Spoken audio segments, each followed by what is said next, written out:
தமிழ் திகழ் வழங்கும் 8ஆம் வகுப்பு தமிழ் இயல் 2 ஒரு மதிப்பெண் வினாவிடைகள் முழுவதும். இயற்கையை போற்றுவோம். திங்கள் என்பதன் பொருள் நிலவு. கொங்கு என்பதன் பொருள் மகரந்தம். அலர் என்பதன் பொருள் மலர்தல். தார் என்பதன் பொருள் மாலை. சென்னி என்பதன் பொருள் சோழ மன்னன். அங்கண் என்பதன் பொருள் அழகிய இடம். மேரு என்பதன் பொருள் இமயமலை. அழி என்பதன் பொருள் கருணை. ஞாயிறு என்பதன் பொருள் கதிரவன். திகிரி என்பதன் பொருள் ஆணை சக்கரம். பொற்கோட்டு என்பதன் பொருள் பொன்மயமான சிகரத்தில். மேரு என்பதன் பொருள் இமயமலை. நாமநீர் என்பதன் பொருள் அச்சம் தரும் கடல். தேன் நிறைந்த ஆத்தி மலர் மாலையை அணிந்தவன் சோழ மன்னன். காவிரி ஆறு பாய்ந்து வளம் செய்யும் நாட்டை ஆட்சி செய்பவன் சோழ மன்னன். சிலப்பதிகாரம் என்னும் காப்பியத்தை இயற்றியவர் இளங்கோவடிகள். இளங்கோவடிகள் சேர மன்னர் மரபைச் சேர்ந்தவர். இளங்கோவடிகளின் காலம் கிபி 2ஆம் நூற்றாண்டு. ஐம்பெரும் காப்பியங்களில் ஒன்று சிலப்பதிகாரம்.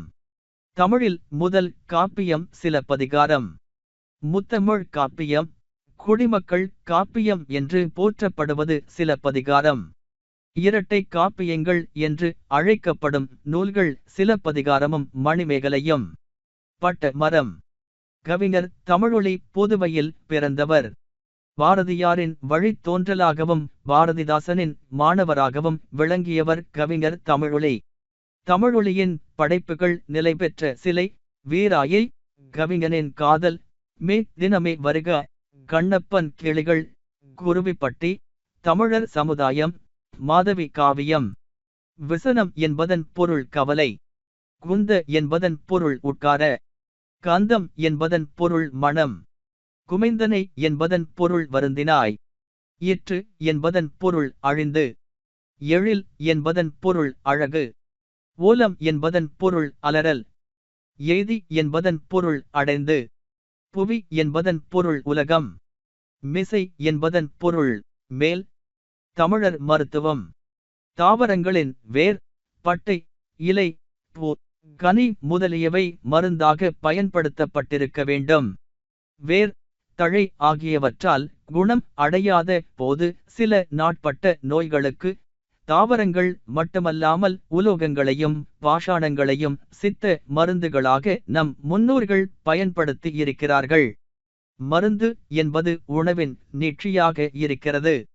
தமிழர் மருத்துவம் சூழலுக்கு இசைந்த மருத்துவம். தமிழர் மருத்துவத்தின் பயன்பாடோ மூலக்கூறுகளோ மருந்துகளோ சுற்றுச்சூழலை சிதைக்காது. அழகுக்காக மட்டும் உடல் எடையை குறைப்பதும் மிகவும் மெலிவதும் நல்லவை அல்ல.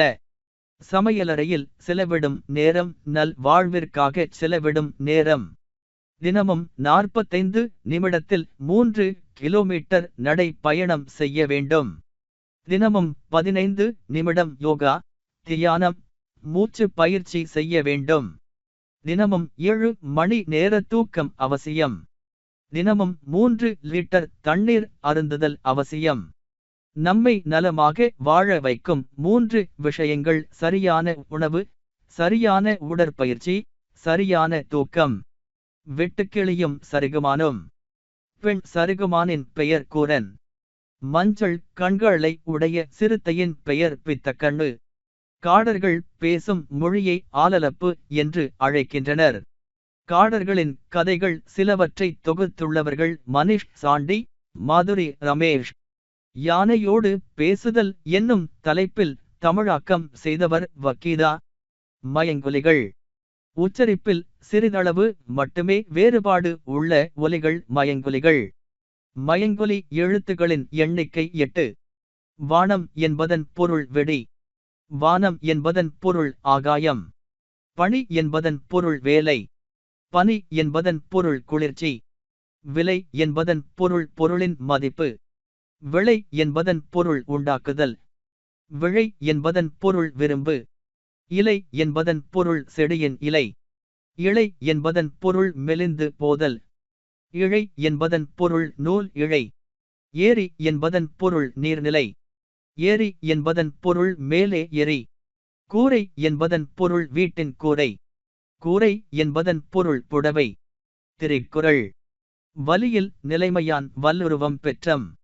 புலியின்தோல் போர்த்துமேயும் தற்று இதில் காணப்படும் அணி இல்பொருள் உவமை அணி.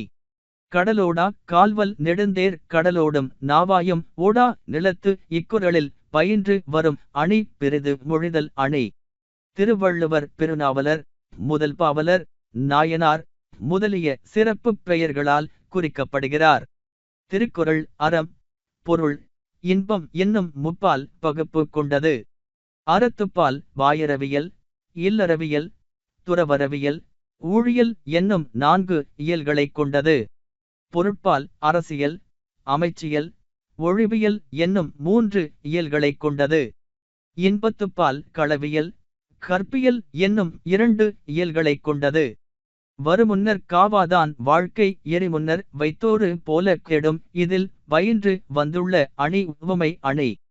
கட்டுரைகள், கடிதங்கள், இணைய தேர்வுகள், வினாத்தாள்கள், இலக்கண இலக்கியங்கள், போட்டித் தேர்வுக்கான கற்றல் வளங்கள், கையேடுகள் போன்ற எண்ணற்ற பதிவுகளுக்கு தமிழ்த்துகள் வலைதளம்.